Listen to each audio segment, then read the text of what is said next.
नमस्कार दोस्तों, बहुत बहुत प्रेम, आनंदित रहें, खुश रहें और खूब अच्छे से जीवन जिएं,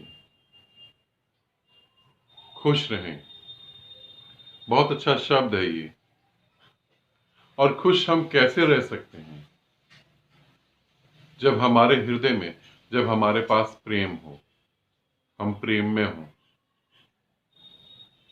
और जब हमारे पास जो स्वयं को प्रेम करता है, वो कभी दूसरे को दुख नहीं दे सकता, दूसरे को दुख पहुंचेगा भी नहीं।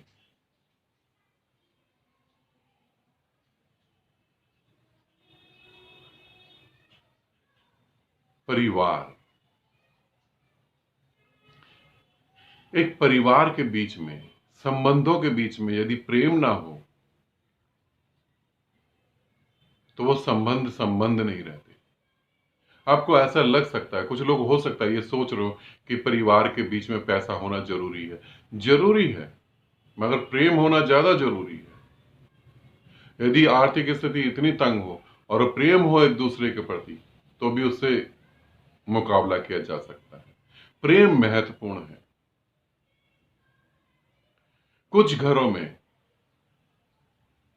पैसा होता है मगर प्रेम नहीं होता।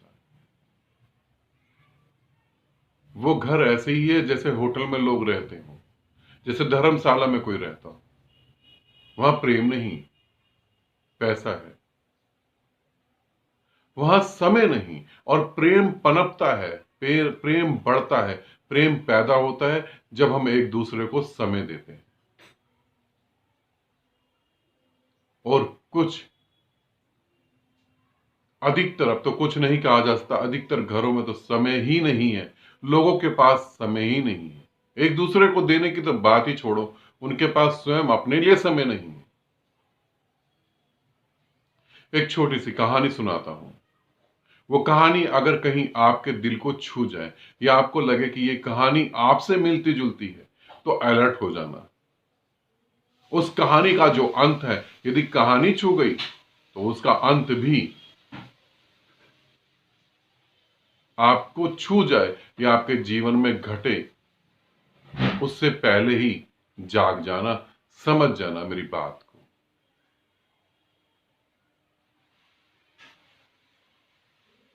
एक छोटा सा परिवार, एक पत्नी, एक पति और उसके दो बच्चे। उनके पास पैसा था, अच्छी जॉब थी हस्बैंड की, अच्छी जॉब थी पत्नी की, बच्चे अच्छे स्कूल में पढ़ते थे, अच्छी एजुकेशन थी, और पैसा कमाने की लालसा थी ताकि अच्छे से जी सके। कितनी मजेदार बात है, पैसा और कमाएं कि ताकि अच्छे से जी सके। जिएंगे भविष्य में, पैसा कमाएंगे वर्तमान में। वर्तमान में ही जिया जाता है, भविष्य में नहीं जिया जाता। पति ने एक दिन बोला अपनी पत्नी से कि बहुत समय हो गया, आओ बैठो, आज डिनर करने के बाद हम आपस में बात करेंगे। थोड़ा सा मेरे सर में हाथ फेरना, मैं तुम्हारी गोदी में सर रखूंगा। बहुत दिनों से सोया नहीं, दिमाग में बहुत टेंशन है, बहुत परेशानियां हैं, बहुत ज्यादा काम करना पड़ रहा है। पत्नी मुस्कुराई। उसने बोला, आज तो समय ना हो पाएगा, आज समय नहीं है। सुबह बच्चों का लंच बनाना है, तुम्हें भी नाश्ता देना है, ऑफिस जल्दी जाना है। पति देखता रहा, पत्नी भी देखती रही। उसने बोला, आज समय नहीं है, कल परसों। पति ने बोला, ठीक है। पत्नी ने फोन उठाया अपना, व्हाट्सएप ऑन करा, फेसबुक ऑन करी, और पोस्ट करने लगे, मैसेज सेंड होने लगे। समय पत्नी के पास नहीं था पति के लिए, क्योंकि सुबह बच्चों का नाश्ता भी बनाना था। पति सो गया, पत्नी भी सो गई। कुछ दिन फिर बीते। पत्नी ने बोला कि आज तुम बहुत खुश हो, बहुत हंस रहे हो। पति ने बोला कि मेरी फेसबुक में 5,000 फ्रेंड्स हो गए, पता है तुमको? पत्नी ने बोला बहुत अच्छी बात है, वो भी बहुत खुश हुई। उसने बोला कि चलो आज कहीं बाहर डिनर करने चलते हैं। पति ने बोला नहीं आज नहीं, फिर कभी। पत्नी ने बोला कि चलो आज तुम अपने हाथ से मुझे खाना खिलाओ और मैं तुम्हारे हाथ से खाना खाना चाहती हूँ। पति ने बोला अरे नहीं आज नहीं हो पाएगा, इतने सारे तो मैसेज आए हैं फेसबुक पे, आज नहीं फिर कभी। ऑफिस में भी बहुत काम है, ऑफिस भी जाना है और सुबह जल्दी उठना है। पत्नी ने कहा ठीक है चलो कोई बात नहीं। समय नहीं था अभी पति के पास भी, कुछ दिन और बीते। फिर पत्नी ने कहा कि बहुत मन कर रहा है आज तुम्हारे साथ खूब सारी बातें करूं। पति ने भी कहा मेरा भी बहुत मन कर रहा है, मगर सुबह बच्चों का पीटीएम है और ऑफिस जल्दी जाना है, आज नहीं फिर कभी। हॉलीडे आया, छुट्टी पड़ गई। बच्चों ने बोला कि मम्मी आज मॉल चलो, आज हमें मॉल लेके चलना है, हम बहुत सारी शॉपिंग करेंगे, यहाँ घूमेंगे वहां घूमेंगे। पति ने बोला कि ये सही है, आज हम बाहर ही खाना खाएंगे। पत्नी ने बोला नहीं, आज सामने वाले मंदिर में कथा हो रही है, धार्मिक काम हो रहा है, तो आज मैं मंदिर जाऊंगी, इसीलिए तुम्हारे साथ नहीं जा पाऊंगी, आज मेरे पास समय नहीं है। बच्चों ने पिता की तरफ मुंह करा। बच्चों ने बोला पापा हम लोग चलते हैं, एक मूवी देखेंगे। पापा ने बोला कि नहीं बेटा, आज नहीं, आज मेरा मन ठीक नहीं है, इसीलिए मैं बाहर पार्क में घूमने जा रहा हूं, मगर मूवी नहीं। बच्चे देखते रहे, मां चली गई मंदिर, पिता चले गए पार्क में, बच्चे चुपचाप देखते रहे। ध्यान रखना जो हम देते हैं अस्तित्व हमें वही लौटा देता है। चलता रहा, ऐसे चलता रहा, बच्चे बड़े हुए, बड़े हो गए। पिता और पैसा कमाने लगे, पत्नी और पैसा कमाने लगी, बच्चों की पढ़ाई के लिए पैसा जोड़ना है, बाहर उन्हें भेजना है। पैसा जुड़ने लगा, पैसा इकट्ठा होता गया, खूब पैसा जोड़ने में समय खत्म हो गया, समय ही नहीं मिला एक दूसरे को देने के लिए।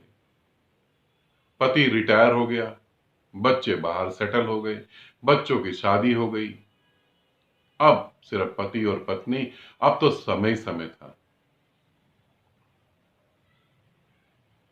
पति ने बहुत प्यार से कहा कि अब तो बच्चे भी सेटल हो गए, अब सब काम खत्म हो गया, रिटायर भी हो गया, तुम भी रिटायर हो गई, आज हम दोनों इकट्ठे बैठेंगे, खूब सारी बातें करेंगे।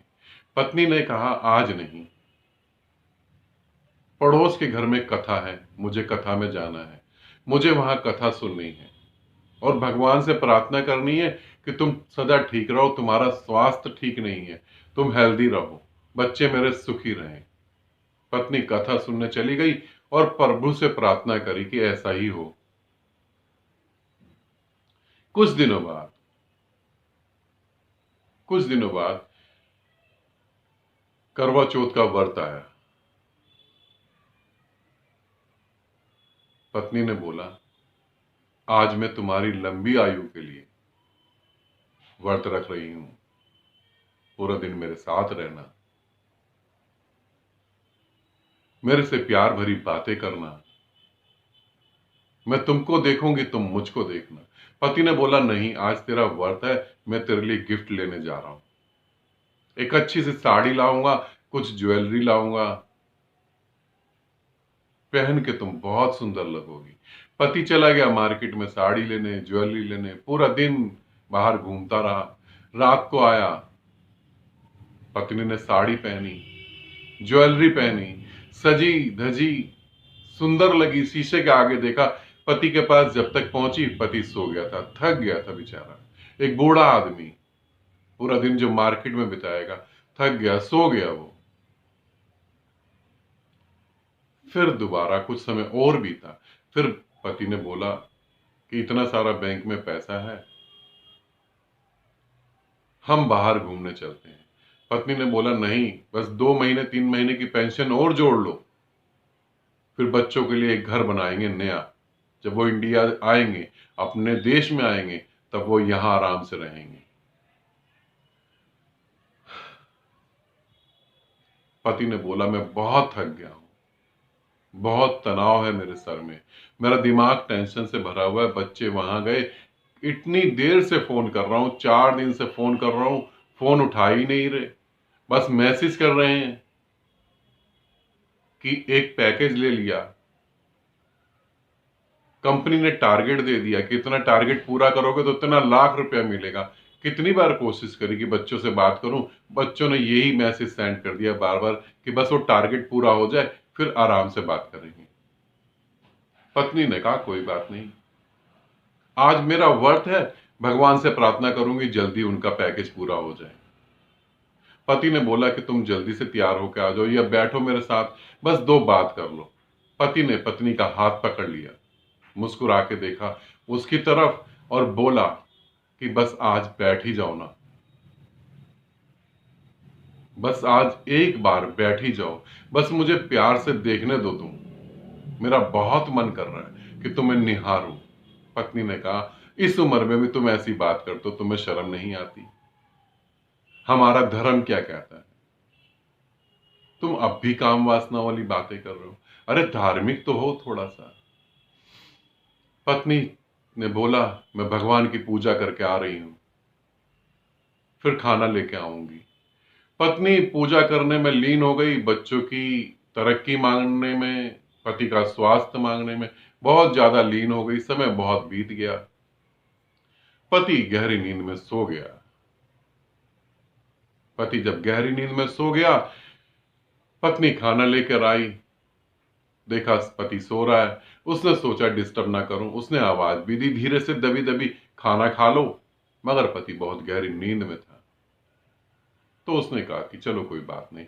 पत्नी ने खाना खाया, पत्नी सो गई पति के साथ। और सुबह पत्नी उठी ये सोच कर कि जल्दी से इनको चाय बना के दूं और फिर मैं भगवान की आरती उतारूं। चाय बनाकर लेके आई, बिस्तर के पास खड़ी हो गई और उसने बोला कि सुनो चाय पी लो, रात को खाना भी नहीं खाया। पति कुछ ना बोला। उसने फिर कहा कि सुनो चाय पी लो, चाय ठंडी हो रही है, मैं भगवान की पूजा करके आ रही हूं। पत्नी चली गई पूजा करने और जब आई तो देखा चाय ठंडी थी। पति को उठाया, उठा नहीं। क्यों? क्योंकि वो एक गहरी नींद में सो चुका था हमेशा के लिए,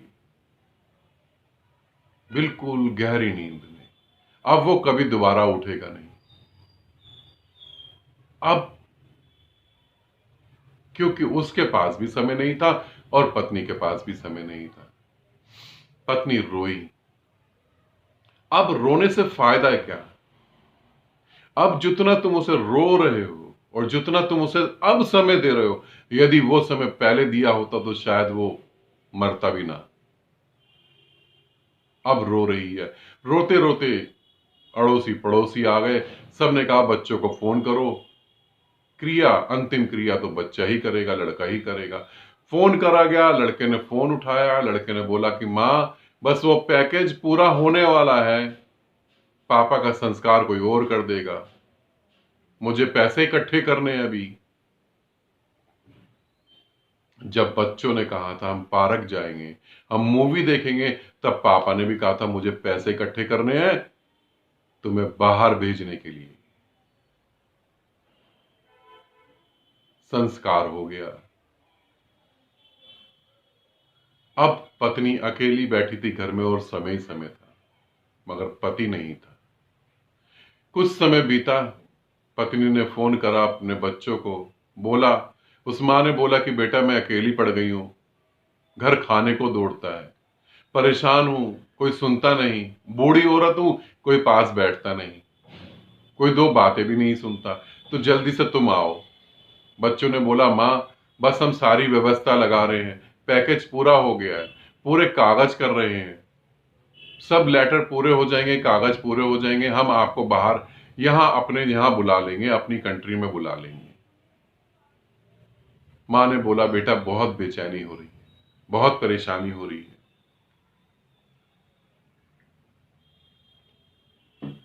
बच्चों ने बोला बस कुछ ही समय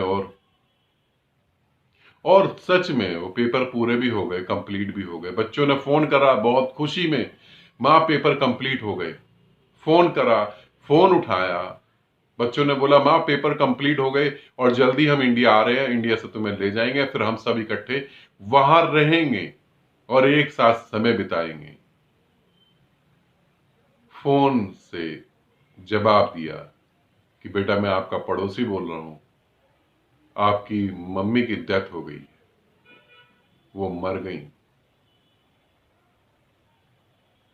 क्योंकि समय नहीं था। हम समय ही नहीं दे पाए अपने परिवार को, और उसके बाद रोते हैं, फूटते हैं, चिल्लाते हैं।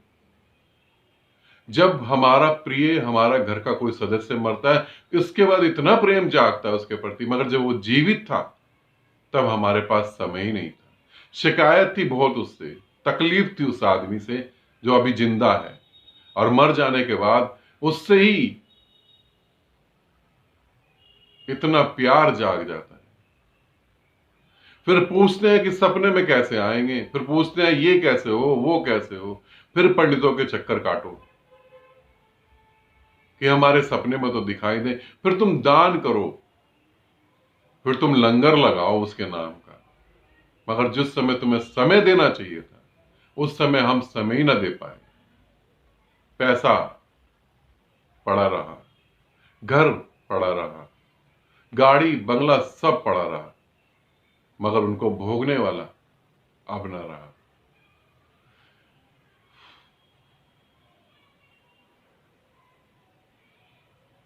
आनंदित रहें, प्रेम पूर्वक रहें। कहानी यदि तुम्हें छू गई तो समझे कहीं ना कहीं कमी होगी। अपने परिवार को समय दें, अपने परिवार में प्रेम को बढ़ने दें, प्रेम को फैलने दें। यदि तुम गुरु को प्रेम करते हो, यदि तुम परमात्मा को प्रेम करते हो, यदि स्वयं को प्रेम करते हो, और तुम्हें परमात्मा गुरु तुम्हारे बच्चों में ना दिखे, तो तुम प्रेम का ढोंग करते हो, प्रेम नहीं होगा। यदि गुरु के प्रति प्रेम है और तुम्हें अपनी पत्नी में, अपने पति में गुरु ना दिखे, तो गुरु के प्रति प्रेम तुम्हारी नासमझी होगी। गुरु के पास आने के लिए तुम्हारे को हिम्मत चाहिए। अगर तुम्हारा गुरु तुम्हारे परिवार के लोगों में ना दिखे, तो तुम गुरु को कभी प्रेम नहीं कर सकते। तुमने अहंकार को ही प्रेम किया होगा। अपने प्रेम को, अपने समय को समझो।